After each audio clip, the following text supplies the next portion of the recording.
జై శ్రీమన్నారాయణ. ప్రియ భగవద్బంధువులారా, చాలామందికి ప్రపంచంలో ఎవ్వరైనా సరే దేనికి భయపడ్డా, భయపడకపోయినా ఒక్కదానికి అందరూ భయపడుతూ ఉంటారు. అదే మృత్యువు. మరి ఆ మృత్యువు ఎవరికైనా సహజంగా వస్తుంది. కానీ రావలసినటువంటి సమయంలో కాకుండా ముందే ఏర్పడే ప్రమాదాలు కూడా ఉంటాయి.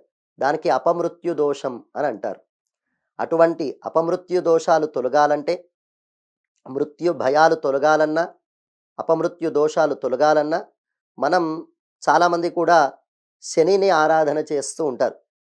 మరి ఆ శనిగ్రహానికి అధిపతిగా అహోబిల క్షేత్రంలో ఆ నరసింహస్వామి యోగానంద నరసింహస్వామిగా వెలిశాడు.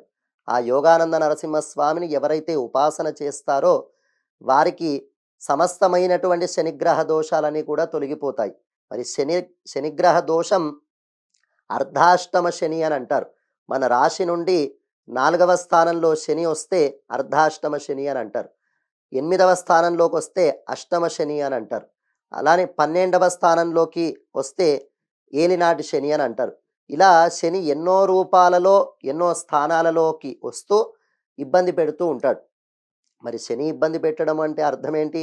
మనం పూర్వజన్మలో చేసినటువంటి పాప కర్మలకి, దానికి పరిహారంగా ఈ జన్మలో శని ఆ కర్మలని మన చేత ఆచరింపజేస్తూ ఉంటాడు. మరి ఆ శనిగ్రహ దోషం యొక్క తీవ్రతని మనం తట్టుకోవాలంటే, ఆ శనిగ్రహ దోషాలని సులువుగా తొలగించుకోవాలి అంటే, ఈ యోగానంద నరసింహస్వామిని మనం ఉపాసన చెయ్యాలి. ఆ యోగానంద నరసింహస్వామి యొక్క మంత్రం మనమంతా కూడా యథాశక్తిగా జపం చేసుకోవాలి. ఆ మంత్రాన్ని మీరంతా కూడా ఒకసారి వినండి.